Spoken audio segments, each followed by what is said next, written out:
संस्कृत से जुड़ी educational videos को देखने के लिए संस्कृत साधना चैनल को सब्सक्राइब करें। जयतु संस्कृतम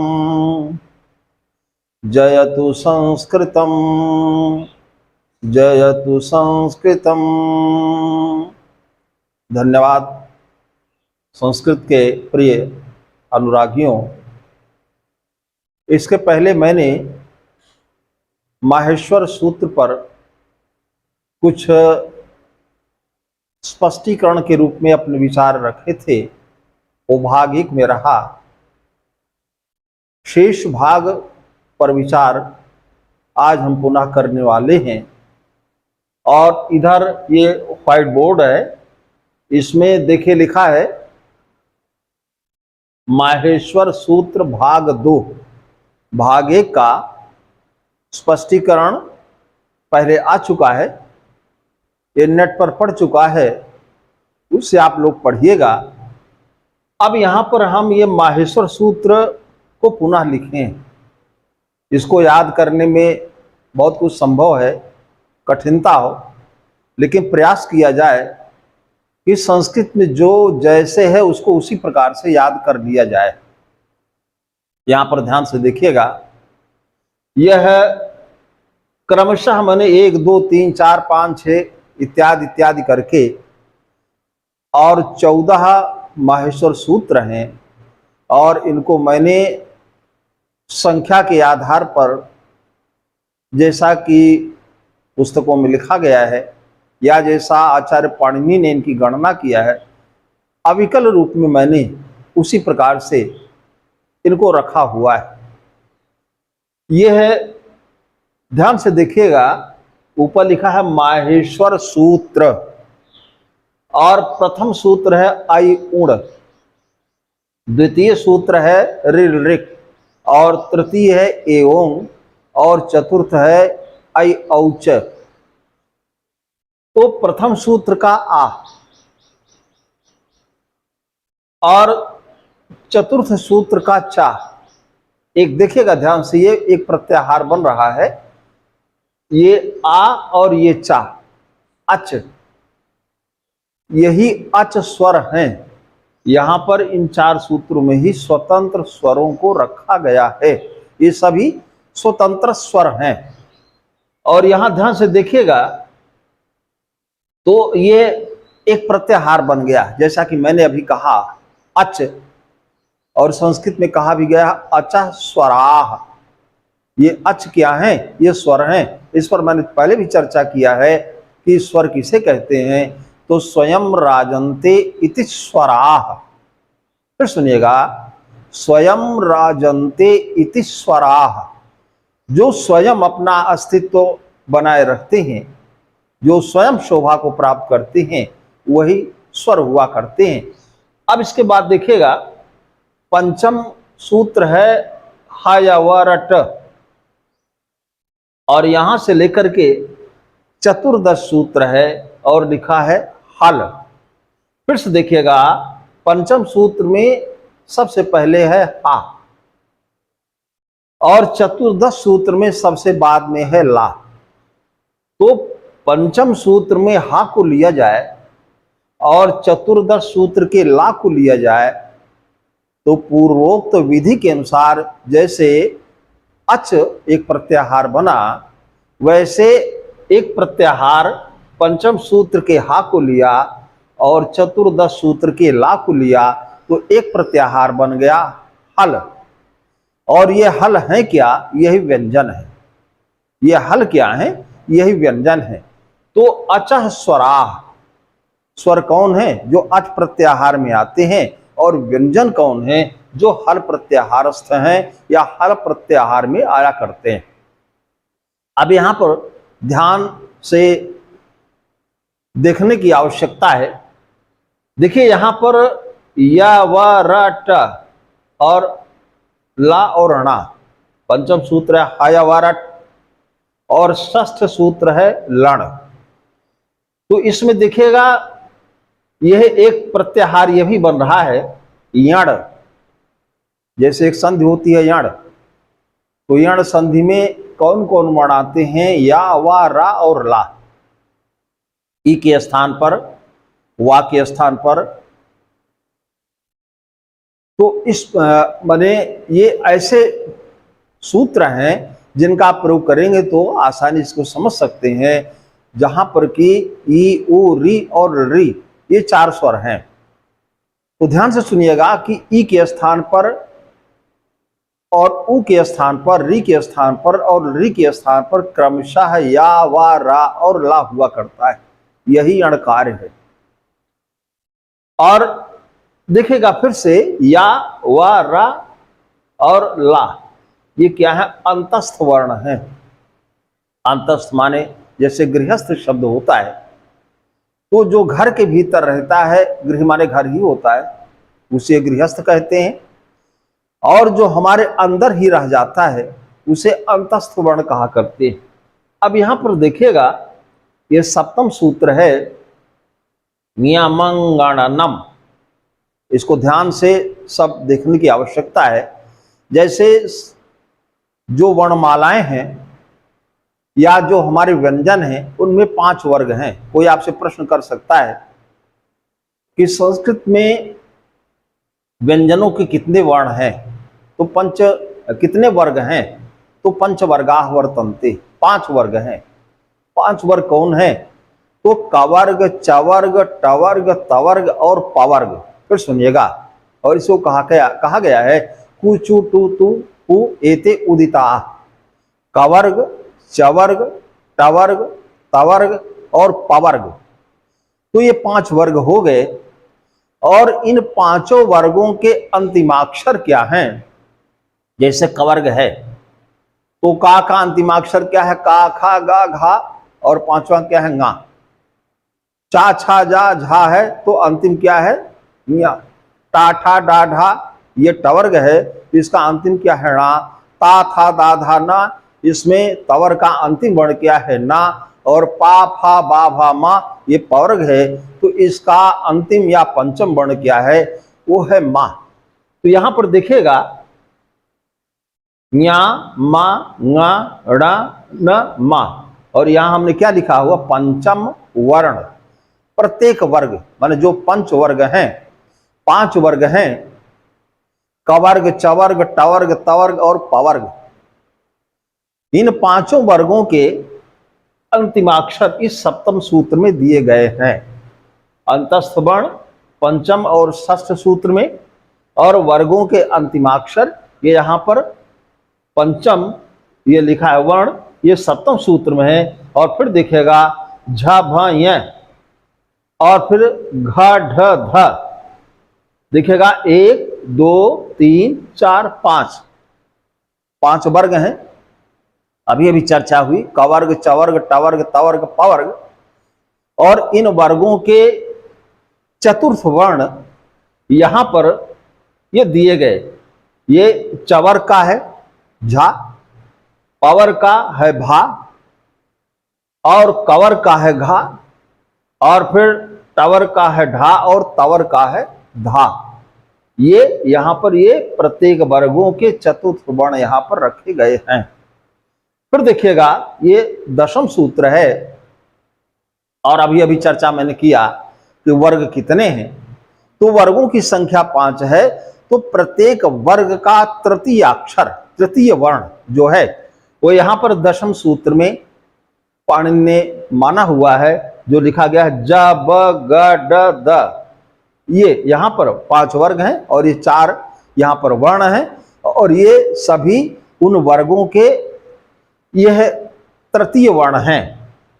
इसके बाद फिर देखिएगा यहां पर लिखा है एकादश सूत्र है ख, फ, छ, ठ, थ, च, ट, तव। इतना एक में है, लेकिन ध्यान से देखने की आवश्यकता है। ख, फ, छ, ठ, थ ये सभी वर्गों के द्वितीय वर्ण हैं। और फिर यहां से प्रारंभ हो जाता है ये च, ट, त और का, पा। ये 5 वर्ग हैं, तो 5 वर्गों के ये प्रथम वर्ण है। इसके बाद श, श, स ये ऊष्मस्थ वर्ण है, और इसमें हा भी आता है। तो इस प्रकार से ये 14 हमारे माहेश्वर सूत्र हैं। अब हम पूर्व प्रसंग पर आते हैं कि हमने इसके पहले माहेश्वर सूत्र भाग के अंतर्गत चर्चा किया था। ध्यान से देखिएगा, पंचम सूत्र में भी हा आया हुआ है और चतुर्दश सूत्र में भी हा आया हुआ है। यदि किसी के मन में यह हो कि यहां पर भी हा आया है और यहां तो हा की क्या आवश्यकता है, हा को हटा दिया जाए, इसलिए कि व्यंजन में एक ही तो हा होता है। और पाणिनि ने पंचम सूत्र और चतुर्दश सूत्र दोनों स्थान पर हा को क्यों रखा, हकार का ग्रहण क्यों किया? तो ऐसे नहीं है कि हमारे आपके कहने से इसको हटा दिया जाए। हमारे आपके पूर्वज, हमारे आपके ऋषि मुनि बहुत ही विज्ञ थे और उन्होंने बहुत विचार विमर्श करके इन वर्णों की कल्पना किया है। अब इनका औचित्य क्या है कि पंचम सूत्र में क्यों हा है और चतुर्दश सूत्र में क्यों हा है। यदि किसी के मन में विचार आवे कि यहां पर हा को हटा दिया जाए तो ठीक है, हा को हटा दिया, फिर ला ये स्वरहीन है, आधा है, आधे को कौन रखेगा। तो इस प्रकार से किसी के मन में विचार बने तो 13 ही सूत्र से काम चले, लेकिन ऐसा नहीं है। उन सब का उचित स्थान है, क्यों रखा गया है। तो इसके पहले मैंने माहेश्वर सूत्र भाग में एक में मैंने सिद्ध किया कि जैसे एक शब्द वहां पर बनाया था, आप लोग वो वीडियो हमारा देखिएगा, तो उसमें हमने एक शब्द, एक पद बनाया था ग्राहीण, कि रा और मूर्धन्य निशा के बाद आने वाले नाकोणा हो जाता है। कब हो जाता है? तो सूत्र है रसाभ्याम नोण समान पदे, एक ही पद के भीतर रा और शा के बाद, तुरंत बाद यदि ना आता है तो उनको ना हो जाता है। तो यहां पर यह हा का प्रयोजन यहां के होने से सिद्ध हो जाता है। लेकिन अब यहां पर चतुर्दश सूत्र में हा क्यों है, इसको हम यहां पर सिद्ध करने चल रहे हैं और हम प्रयोग बनाएंगे। इसमें आपको स्पष्ट दृष्टि में आ जाएगा। देखिए हम बनाते हैं।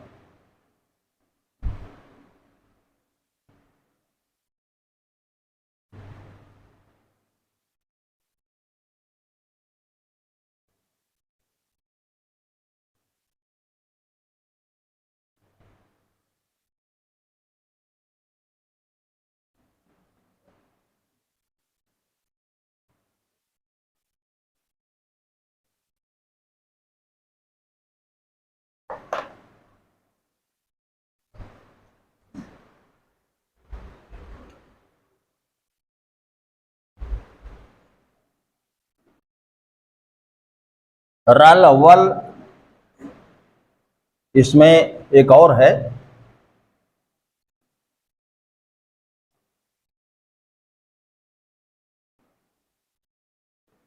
ये यहां सेट हो जाएगा। रल वल झल सल शु हकार ग्रहणार्था। एक प्रत्याहार बनता है रल, एक बनता है वल, एक बनता है झल और एक बनता है शल। तो वहां पर भी हकार का ग्रहण क्यों किया गया, उसका औचित्य सिद्ध करते हैं इस भाग 2 में, माहेश्वर सूत्र भाग में।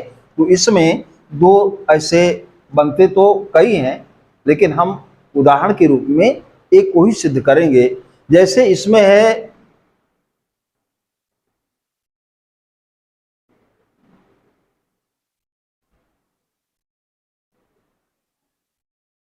एक धातु है रुदि ही, रो, अर्थात ये लोट लकार की बात है।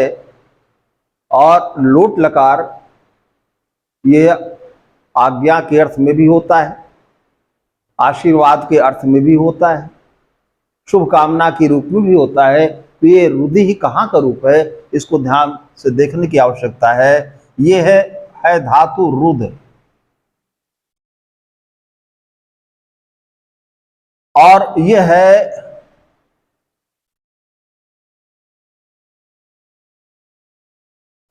लोट लकार। प्रथम पुरुष एक वचन में, लोट लकार प्रथम पुरुष एक वचन में।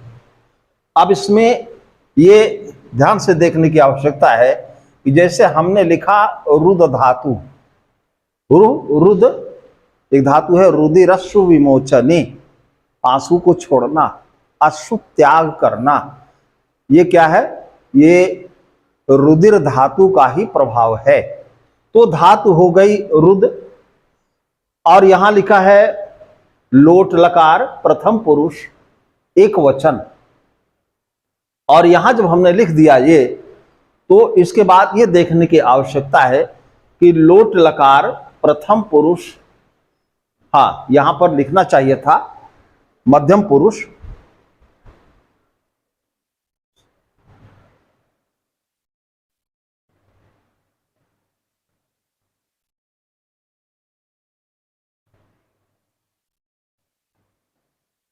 हाँ देखिएगा ये रुधि धातु कहां बनती है, तो रुद धातु है, लोट लकार है, मध्यम पुरुष है और एक वचन है।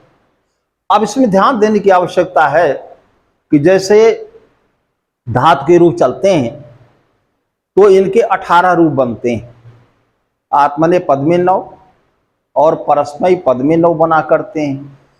तो जब हम परस्मयी पद में रूप बनाते हैं तो तिप तस झी, प्रथम चर्चा ये कर रहे थे कि रुधि धातु है, और अभी भी चर्चा किया हूं कि प्रथम पुरुष एक वचन, द्विवचन, बहुवचन में जो प्रत्यय लगते हैं तिप तस झी, और मध्यम पुरुष एक वचन, द्विवचन, बहुवचन में जो प्रत्यय लगते हैं सिप थस था, और उत्तम पुरुष में जो प्रत्यय लगते हैं मिप वस मस। तो यहां पर ये रुधि धातु है, और रुद धातु से यहां पर कौन सा प्रत्यय लगेगा? सिप।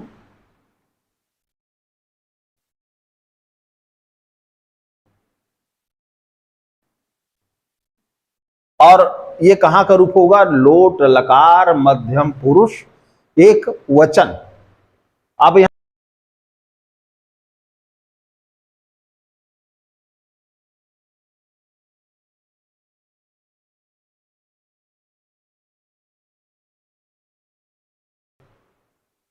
तो अब यहां पर अनुबंध लोप किया तो क्या बचा? रुद धन सी।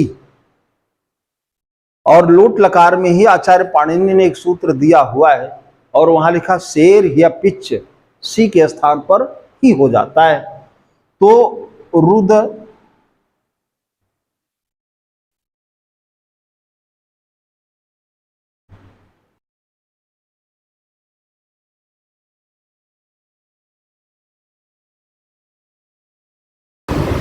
आप तो चर्चा ही कर रहे थे कि जैसे रुधि पर बनना है, यदि आचार्य पाणिनि ने चतुर्दश सूत्र के अंतर्गत हकार का ग्रहण न किया होता तो रल वन झर और शल इन 4 प्रत्याहारों में हकार का ग्रहण न हो पाता और रुधि इत्यादि पद न बन पाते।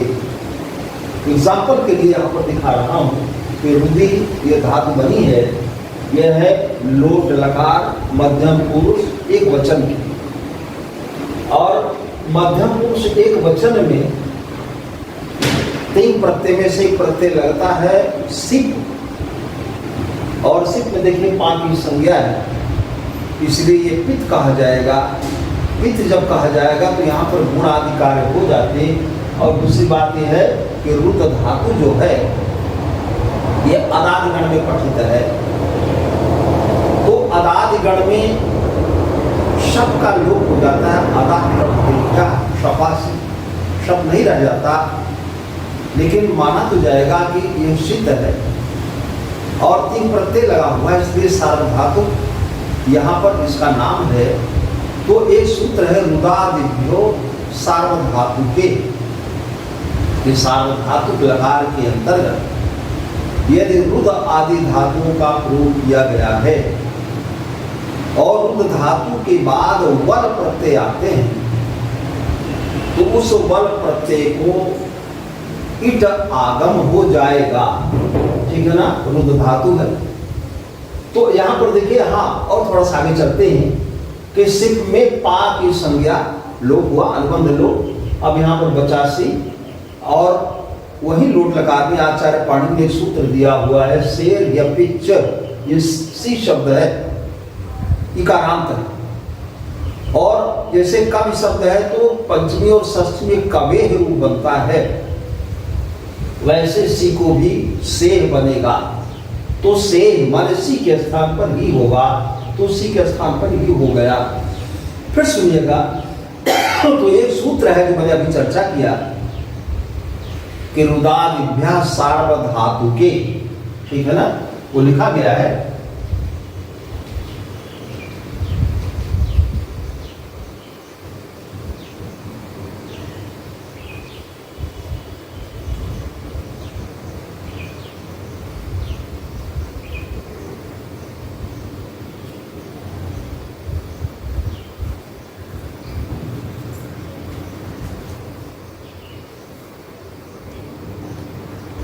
यह है रुदादिभ्यः सार्वधातुके, कि सार्वधातु प्रत्यय अगर लगाओ और रुद्र धातु पहले और उन सार्वधातु प्रत्यय में अगर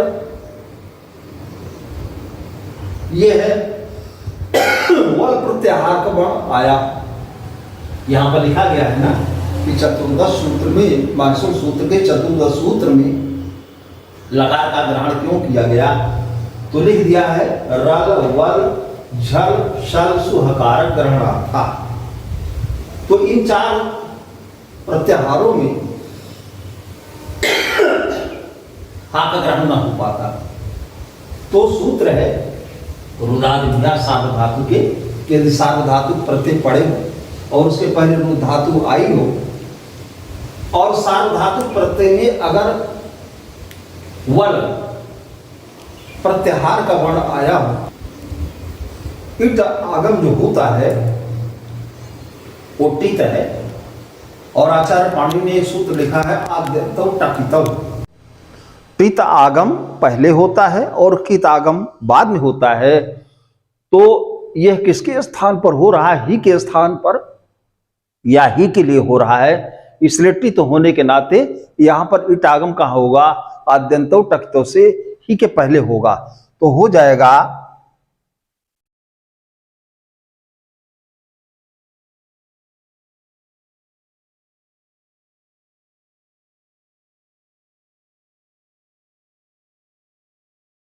ये बन गया। और अनुबंध लोप जब किया जाएगा तो बचेगा ई।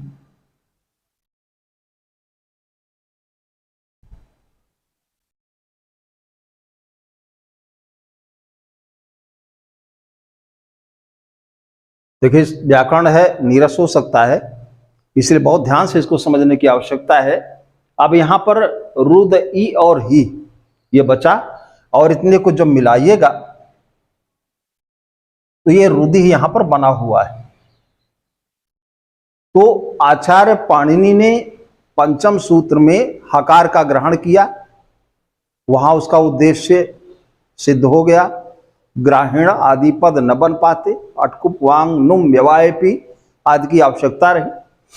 और ये रुदि स्वपि आदि ये पद भी न बन पाते यदि चतुर्दश सूत्र में आचार्य पाणिनि ने हकार का ग्रहण न किया होता। तो इस प्रकार से इस भाग 2 में इतना मैंने चर्चा किया। संक्षेप में और बात करते हैं कि यह है माहेश्वर सूत्र, और माहेश्वर सूत्र में ये माहेश्वर शब्द है, फिर से स्पष्ट कर देते हैं, संदेह न रहे। शब्द है महेश्वर, ईश्वर हमारे भगवान शिव, और महाधन ईश्वरा महेश्वरा। यहाँ पर गुण संधि हो गई, या यहाँ पर समास हो गया महाश्चासव ईश्वरा, ये कर्मधारय समास हो गया। तो शब्द है महेश्वर बन गया। और जब महेश्वरा या महेश्वर बन गया, लेकिन यहाँ पर लिखा गया है माहेश्वर सूत्र, तो ये माहेश्वर कैसे बना? तो पाणिनि ने, आचार्य पाणिनि ने एक सूत्र अष्टाध्याय में लिखा तस्य इदम, उनका यह। इस अर्थ में अण प्रत्यय होता है, तो महेश्वर शब्द से अण प्रत्यय हो गया, और अण प्रत्यय हो गया तो अणा का अनुबंध लोप हो गया, बचा आ। और महेश्वर में रकार के पश्चात आने वाले आकार का भी यस्येतिचा से लोप हो गया, और ये तद्धितांत प्रत्यय है, इसलिए तद्धिते स्वचाम आदेह। इस सूत्र से कि ईंत और ऋणित प्रत्यय अगर लगा हुआ है तद्धितांत, तो आदि स्वर की वृद्धि हो जाती है, तो जो महेश्वर था वो माहेश्वर बन गया। हम समझते हैं कि यदि ध्यान पूर्वक हमारे पाठ को या हमारे लिखे गए इन प्रसंगों को देखा गया होगा, आगे भी पढ़िएगा, तो निश्चित रूप से बड़ा ही यह रोचक विषय होगा और आपको समझ में आ गया होगा।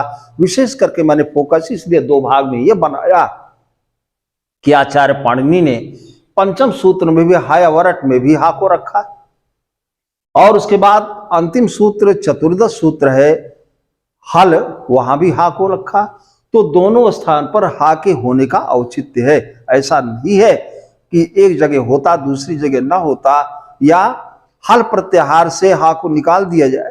तो हल हा को अगर निकाल दिया जाए तो चतुर्दश सूत्र के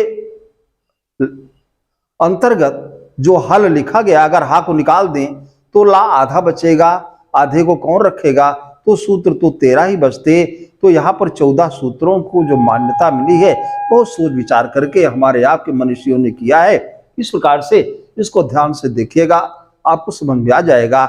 इसके बाद हम पुनः आगे मिलेंगे। अगर आपको ये वीडियो पसंद आया हो तो इसे लाइक, शेयर और कमेंट जरूर करें।